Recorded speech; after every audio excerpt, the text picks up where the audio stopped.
آج آپ کی خدمت میں چند ایسے موارد کا ذکر کرنا ہے کہ جہاں روزہ رکھنا واجب نہیں ہے. تو اس سلسلے میں بہت سارے اشخاص اور بہت سارے افراد آپ کو ملیں گے کہ جن پر روزہ رکھنا واجب نہیں ہے.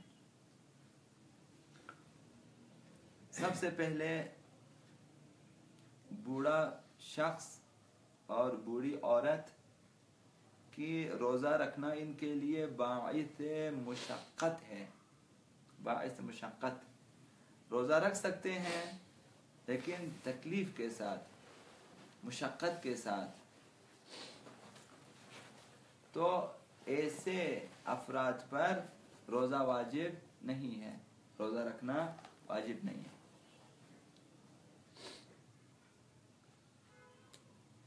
نمبر 2، وہ خاتون جو حاملہ ہے، جس کے رحم میں بچہ ہے، حاملہ خاتون کہ روزہ رکھنا خود اس خاتون کے لیے نقصان دہ ہے یا اس کے شکم میں موجود بچے کے لیے السلام علیکم نقصان دہ ہے.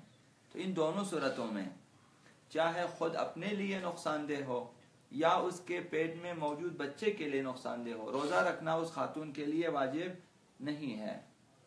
روزہ واجب نہیں ہے، وہ روزہ نہ رکھے. اب یہ خاتون بعد میں بچہ جننے کے بعد جب روزہ رکھنے کی قابل ہو جائے تو وہاں اس روزے کی، ان روزوں کی قضا رکھ لے گی. یہ 2.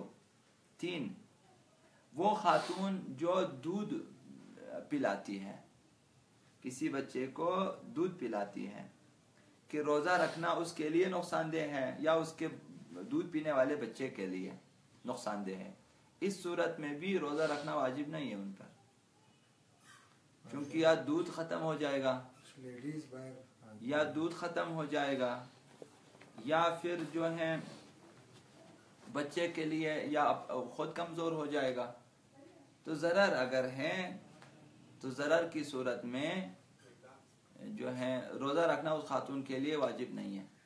اب یہ خاتون بھی بعد میں جب یہ دودھ پلانے کے کام اس کے ختم ہو جائیں اس وقت یہ خاتون جو ہے روزوں کی قضا کر لے گی. تو یہ 3 گروہ ہو گئے. بوڑھے لوگ جن کے لیے باعث مشقت ہے، حاملہ خواتین جن کے لیے روزہ یا اس کے لیے بچے کے نقصان دہ، دودھ پلانے والی خواتین کہ روزہ ان کے لیے یا دودھ پینے والے بچوں کے لیے نقصان دہ. 4تھا گروہ وہ بیمار ہیں کہ روزہ ان کے لیے نقصان دہ ہیں. بیمار ہیں، بیماری کی وجہ سے روزہ نہیں رکھ سکتے. اگر روزہ رکھیں تو یا ان کی بیماری طول پکڑے گی یا ان کی بیماری کا علاج سخت ہو جائے گا وغیرہ وغیرہ. تو اس صورت میں ان بیماروں کے لیے بھی روزہ رکھنا واجب نہیں ہے. اب بعد میں جب یہ بیمار ٹھیک ہو جائیں، روزہ رکھنے کے قابل ہو جائیں تو ان پر واجب ہے کہ ان روزوں کی قضا بچا لائیں. 5واں گروہ وہ لوگ جو بیمار ہیں اور ایسی بیماری ہے کہ انہیں پیاس لگتی ہے اور پیاس کو برداشت نہیں کر سکتے، زیادہ پیاس لگتی ہے. تو پیاس لگنے والے لوگ جنہیں زیادہ پیاس لگتی ہے اور قابل تحمل نہیں ہے ان کے لیے، تو بعض لوگوں کے لیے پانی پینا ضروری ہو جاتا ہے، مخصوصاً وہ لوگ جو گردے کی بیماری میں ہیں، پانی پینا ضروری ہو جاتا ہے ان کے لیے، ورنہ ان کے گردوں کے لیے نقصان دہ ہیں. تو ایسے لوگوں پہ واجب نہیں ہے کہ روزہ رکھیں. وہ روزہ کھا لیں، بعد میں دیکھیں کہ اگر روزہ رکھنے کے قابل ہو جائیں تو روزوں کی قضا رکھیں، ورنہ پھر مد دیتے جائیں ہر روز کے حساب سے 14 چھٹانک پورا مہینہ ماہ مبارک رمضان کے. تو یہ 5واں گروہ. 6واں گروہ ان لوگوں پہ روزہ واجب نہیں ہے کہ جو ابھی تک بالغ نہیں ہوئے ہیں. اگر وہ لڑکے ہیں تو 16ویں سال میں داخل نہ ہوئے ہوں، ابھی تک ان کا 15واں سال چل رہا ہے یا اس سے کم. اگر لڑکیاں ہیں تو ابھی تک جو ہے 90 سال میں 10واں سال ان کا شروع نہیں ہوا. اسلامی سال کی شرط ہے نا اس میں؟ جی، تو اسلامی سال شرط ہے، قمری سال. اگر